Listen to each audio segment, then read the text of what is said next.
My name is Thomas. I am 17 years old. I used to live with my parents till now. I was an introvert and liked to live alone in my own space, but for now, I have no other option. I desperately want to separate and stand on my own feet, but currently, I was not getting any job and my dad said that there is no need to do anything, because everything that is ours is yours. I must say I got the best parents on earth as they are not good with each other. My mom used to say that your father is maybe a good father, but he is not a good husband, and my dad used to say the same for my mom, that she is not a good wife. I was quite happy in my life, but nothing was going well in the life of my parents. They had left each other once, but after that, they had to come close to each other again because of me. My parents were separated and I live with my dad, but then, my dad found out that I have cancer which can only be cured by someone donating bone marrow. My father's bone marrow was not matching with mine and neither was my mother's. That's why the doctor commented that you should give birth to a child and we have time until the child is 1 year old, and even a 1-year-old child can be bone marrowed, after which the operation will be done and your son will be okay, his life will be saved. That's why my parents came close to each other again, only because of me. At that time I was only 6 years old, but they came close to each other in a force, not in love, but slowly forgiving each other. They started living together again, but my mother was not getting pregnant. Maybe there was some problem with her, but then the doctor said that someone else's bone marrow has been found for me. I had surgery and I was completely fine, but this trouble that came upon us had brought my parents closer to each other, and since then they lived together, but today again they started quarreling with each other. I guess they are two different people with completely different approaches, and they are not meant to be with each other. But the irony is that they loved each other and was very hopeful about their life, and they used to say that no power on earth can separate us because we love each other so much. But I must say that this is the life. You had to face the unexpected situations, and sometimes our own words became a joke to us. Things were not going well in my life either. I loved a girl very much and she was my friend's girlfriend and I didn't know what to do. Then I did a very strange thing. I messaged her number with my fake number and became friends with her.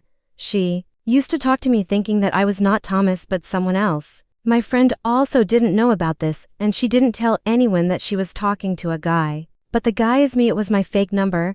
This girl's name was Maria. She was so beautiful. Her hairs are blonde and her eyes were brown. She was very beautiful and sweet. She had that innocent face and innocent eyes. I was totally in love with her. But she didn't tell anyone about the fake number guy, and I tell her that my name is Kevin. If she didn't tell anyone, it means that she also loved this person, but she never said it because my friend was not a good boyfriend at all. He used to assert his right over Maria.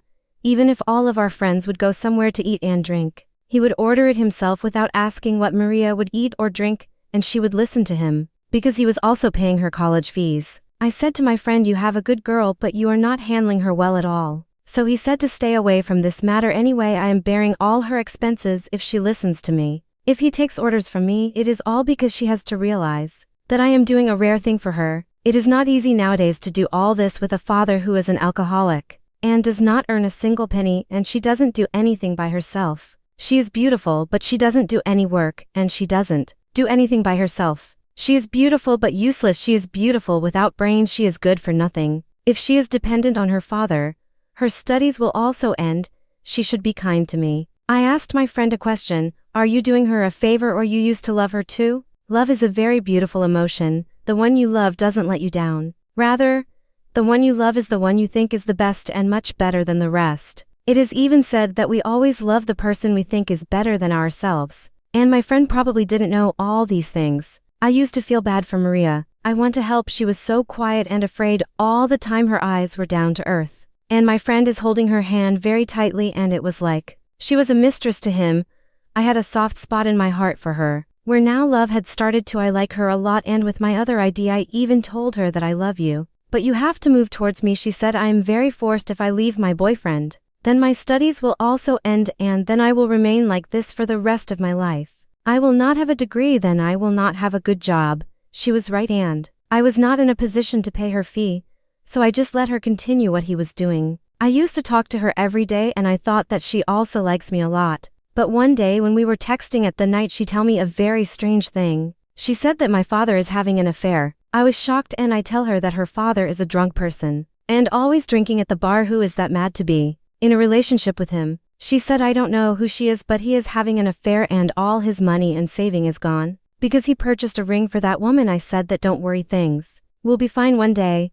Everything gets solved. In a few days, I was very worried for Maria. She had so many problems in her life. One of them is her boyfriend who taught her a lot, and she was worried that if she break up with his boyfriend, then who will pay for her college fees, and now that his father is having an affair with someone else, and with all his savings he had bought a ring for this woman, with all his spare money, and he was such a wasteful man that he couldn't pay for her daughter's fees. But he had the money for that kind of woman he can get a ring for. Means there is a limit to something. On the same day, my father told me that I am going out of town for a few months. I said that it is necessary to go out.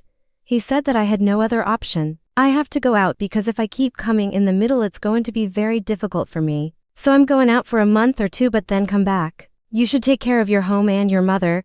I asked my father if you love his mother. He said that yes, I love his mother from the depth of my heart.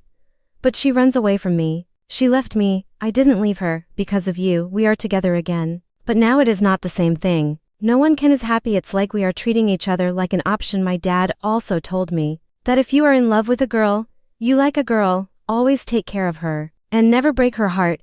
If a woman breaks a man's heart, it is very bad, but still, we men tolerate it somehow, but women are very fragile. Then my dad made a bit of a joke and he said, if you want to understand women, I'll just tell you that women are like dolls. If you're lucky, you'll get a Barbie doll. But if you're unlucky, then you'll get Annabelle. We both laughed so hard, and after that, I asked my dad if Mama is Annabelle or a Barbie doll. He said she is an Annabelle. My dad was a very good man, but my mom left me when I was little. He always took care of me. And after that, my mom came back because she was finding it hard to do everything alone. And she did not go back again. I thought everything was fine. I used to talk to her, the girl I love. I mean, it's better than a long-distance relationship. Or better than a one-sided love. At least I can talk to her daily and I can see her also. We used to talk for a long time. I was very happy. I felt very good. And I used to think that this is fine for now. I have decided that I will study well. I will get a good job. Then when I'm able to bear all her expenses, I'll tell her that I'm the other guy. I'm Kevin. But one day something very bad happened. My friend found out that Maria was talking to someone else and he tried to insult Maria in front of the whole college and even tried to raise his hand on her. And she dropped all her stuff on the ground and she is crying. In the evening I told everything to Maria that it was me, and I thought maybe after that she would come back to me because now my friend was no longer in her life. Now she was no longer my friend's girlfriend, but she got angry about it. She said, "You betrayed me, lied to me." I said, "Forgive me," but she was very angry after that. I am so guilty and it is like I am the one responsible for her insult in front of the college. And I am the one who had done all this to her. I could not sleep all night. And I was awake texting her again and again, but she was not responding. I came to drink water downstairs when I heard some strange noises coming from my mother's room. I wondered what it was because my dad is not at home. Then whose voice was it? It was a man's voice, but when I moved forward I heard some voices, and after that when I opened the door, I was surprised to see my mother with a stranger. There was a man in her room,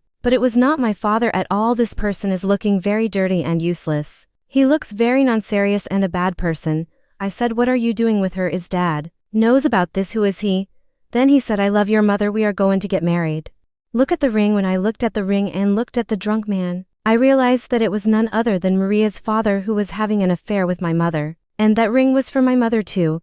I was wondering what kind of woman she was who is having a such relationship, but she was my mother. That person left there and I did not hear a single word from my mother, and she said, "Listen to me. I said that you did all this for a drunk, because DA was not at home. If you do not love him, why don't you tell why you are deceiving him? Now I understand that you were wrong all the time. Dad is in love with you, but you are not. You came back because you didn't have money, and in this house, you don't do anything, yet you have a house to live in, got good food to eat, got clothes to wear. That's why you stay with my father, while you have an affair with someone else. I will not talk to you at all and will also tell Papa all this." My mom said, "Please don't." But I said I will, because this is not your first mistake. You have left us before. She had left, and maybe at that time she had left for another man. I was very worried. On the one hand, my mother did all this, and on the other hand, Maria was still angry with me. We met at a park. I told her everything, and I also told them that your papa is having an affair with my mother. She was also very surprised about this. And after that, she told me okay. I was very angry at that time. That's why I said all these things. But who would pay for my studies now? That's why we were very worried. We went to our principal and told him everything. He said that anyway there is little time left, so you guys don't need to worry. We will let her complete her degree. We both became very happy, and from then on we became friends, which were not just friendship but love. When my father came back, I told him everything, but Mom had left. He said it wasn't something new. When you were younger, she had done the same. That's why I didn't tell you even then. Your mother cheated on me. I was shocked and I said that I still gave her a second chance. Then my dad said yes, I gave her a second chance, but one who makes a mistake once does not think before making a second mistake. This time it was not her fault, it was mine because I trusted her. So don't be sad or angry with her. She is doing what she wants to do and we cannot stop her. The only thing we can do is separate our ways from her. But she is your mother and I can't ask you not to talk to her. If you want, you can do. It's up to you. We carry on with our lives, and I also introduced Maria to my father, my girlfriend, and we were very happy. Now Maria is also living in my house. He had left her dad and his dad is with my mom. And we never talk about this. We were focusing on our life. And this is the best thing to do. We have to work hard for our future. Because what our parents have done is in the past, but we have our future ahead of us.